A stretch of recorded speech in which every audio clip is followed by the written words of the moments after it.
What is up, guys? Welcome back to another video. In this week's video, we're going to talk about how I started running to lose weight, so let's get right into it.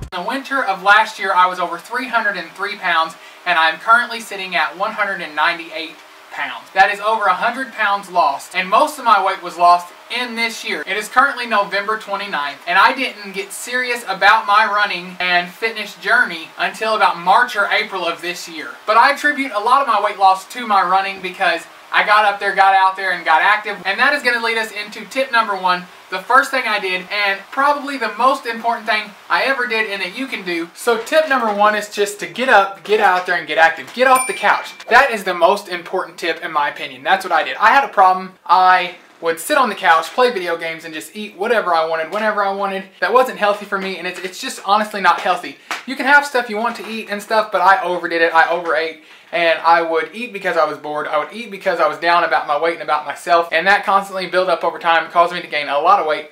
But the best thing I ever did, and the number one tip I could give to any of you guys, is just to get up off that couch, get out there, get active, whether it be walking, playing basketball, playing with friends, skateboarding, biking, whatever you want to do, get up and get out there. Now we're heading out to TNT Nutrition. Gonna pick up me a protein meal replacement shake to get in the protein after my run. And then we'll get back into talking about how I started running. Got the meal replacement protein shake.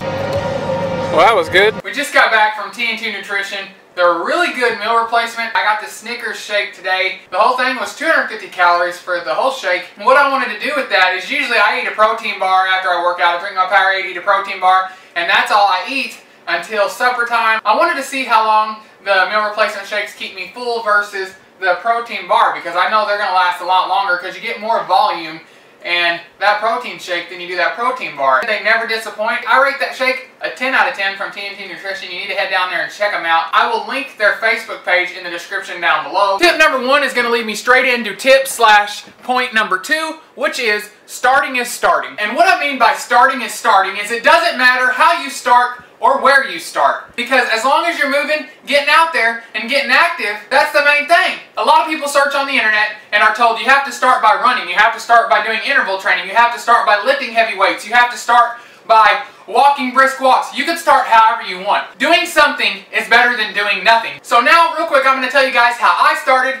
from the beginning of my fitness journey when I first got into getting healthy to where I am at now, running 5 miles a day at 198 pounds. We're going to go back to last year before Christmas when I first started my fitness journey. I started out walking. Just whenever I could get it in, whether it was earlier in the night or late in the night, I went on a walk. I started out at 1 mile, built up to 2 miles, 3 miles, 4 miles, and then eventually I was up to 5 miles every once in a while, but I stayed at a steady 1, 2 to 3 miles. One night I just decided, hey, I'm going to start jogging just to see how far I can go, because running never really was my favorite thing to do. And I do that every once in a while. I'd throw a jog in there or whatever, but I mainly stuck with walking. And then around Christmas I got a weightlifting bench and some weights, so I kind of put walking and jogging on the back burner for a while to focus on lifting weights. Then back in about March and April, all this stuff's going on as we're in right now with this pandemic and stuff, and Marissa and I decided to start walking. And one day I was like, I'm gonna run. I'm gonna see how far I can run just for the heck of it. So that day is when it all really started and I started to get serious. Something sparked inside of me and I'm like, hey, I enjoy running, I want to do it, and I just took off from there. Starting is starting. You just start somewhere no matter what it is. Walking, running, just get out there and do it. It's currently 4:23 p.m. I got my shake around 10, I think I said. I just started feeling a little hungry earlier, so what I pretty much did is I ate a few bites of chili and drank the juice from it. That's the first time I was even the slightest bit hungry, and I didn't really want a lot or anything. After I started eating it, I'm like, I'm actually not hungry, so I think it was just because I was a little bored. From 10 until almost 4:30, that's almost 6 hours and 30 minutes, almost 6 hours and 24 minutes pretty much, since I got my shake that I first got hungry. That is awesome, so I'm probably going to be doing that a lot in the future to help curb my hunger during the day instead of those little protein bars. And that's going to lead us right into tip number three, which is going to take us out to the track where I first started getting very serious about running. I'm going to show you guys the actual workout I did that I built for myself to get into the groove and build up my endurance so I could be running like I am today. Alright guys, I told you tip number three is going to take us out to the track, and that's where we're at. And I started out running out here. I'd run as far as I could go, and then I started doing fartlek training. I'll explain fartlek training in just a minute, but as you see, the concrete road is broken up here into blocks. What I did is I would run as far as I could go, and then when I knew I was getting tired but I still needed to push to make that progress, I would run 4 blocks, walk 8 blocks, run 4 blocks, walk 8 blocks, and then when I started building up my endurance, I would run 8 blocks, and when I kept doing that, I just eventually started running farther and farther, didn't have to stop and take breaks anymore. So now I'm going to explain what fartlek training is. So what fartlek training is when you're out running, say you have a light pole up in front of you, you'll be like, hey, I'm going to run up there, hit that pole, you can walk and then pick another spot, hey, I'm going to run to that. That pretty much explains fartlek training. You just pick a spot and you run to it, and you can build up from there. And that is tip number 3 on how I started running. I think I can speak for all runners or anybody in general when I say when we get a package in the mail, we get pretty stoked. I got some running gear in the mail today. I'm going to show you guys my haul. You guys know, since I got that blister, I don't run in anything but Feature socks. I am not sponsored by Feature, by the way. I just like their socks. You guys know if I support something and think it's awesome and use it, then I'll definitely shout them out on the channel. I got a new pair of running shorts. These are awesome because they have the underlining in them, and they have a cell phone holder in there as well. They have 2 pockets, one on each side, and then they have a pocket in the back with a zipper, like if you want to put your cell phone or something in. They're not too long, they're not too short, but in all honesty, I tried them on a few minutes ago, and they're the most comfortable shorts I have worn for running since I started running. Now we're going to move on to tips number 4 and 5. Tip number 4 is no matter what you do, whether it be running, walking, biking, whatever it is, stay consistent. I didn't start noticing changes in my weight until I stayed consistent, where I ran consistent miles every day, whether it be 2, 3, 4, and then 5. As long as I stayed consistent and stayed on track, I started noticing changes. But you will eventually hit plateaus in there, and that's when you want to switch it up, whether it be adding an extra mile in a week or going harder on one workout than you do the other, just so you switch it up so your body doesn't know exactly what's going to happen next. You can switch it up once a week, twice a week, whatever you feel like, just a little bit of a switch in there so your body doesn't plateau during your weight loss. Everybody will hit plateaus though, so don't be discouraged when you stop losing weight for a little bit and plateau. Just change it up a little bit and you'll start to lose weight again. Tip number 5 is to keep yourself motivated. What I would do, I would put my earbuds in, find music that kept me up with the pace of my running, whether it be rock music or rap music, whatever it is. I would also listen to motivational speeches. It's whatever works for you. Sometimes I won't listen to any music at all, and sometimes you just got to talk out loud to yourself. It is what it is. If somebody's walking by and they hear you talking to yourself, they're probably going to think you're crazy, but you know what? You're out there putting in the work, so it doesn't matter. What matters is you're putting in the work, and it's making you feel better, and you're doing something good for yourself. That is all that matters. So get out there and keep yourself motivated.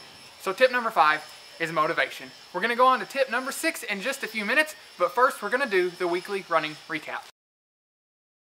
Welcome to the weekly running recap. I only have a couple points to talk about this week on the running recap. First one is what I'm working on this week, and that is my pace. I have noticed that I go too fast right out of the gate on the beginning miles, and I slow down on my higher miles when it should be the other way around. I should start out on a good warm-up and then pick up my pace as I go along. By the time I'm up to mile 5, I should be going faster than mile 1. What I'm doing is trying to focus on making my warm-ups a warm-up and my workouts a workout. So I'm trying to take my warm-up slower like I'm supposed to, and then make my workouts harder like they're supposed to be, instead of starting out too fast out of the gate and then going downhill from there. So that's what I'm working on. I'm also dealing with a couple of problems. One is I have a blister on my foot starting, so it's starting to hurt, so I'm having to take care of that.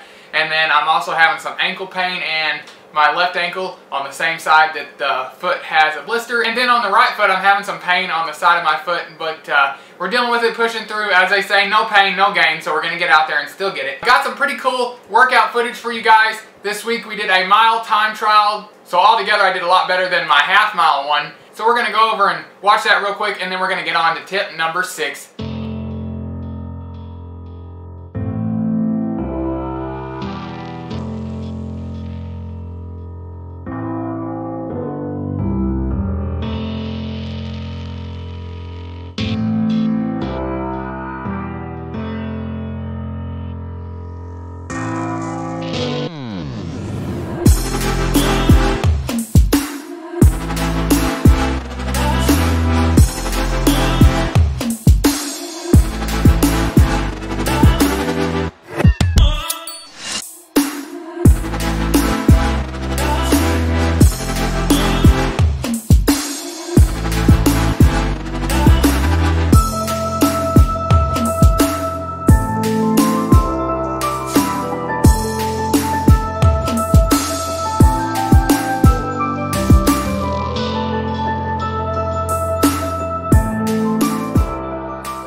One mile in 8 minutes and 22 seconds.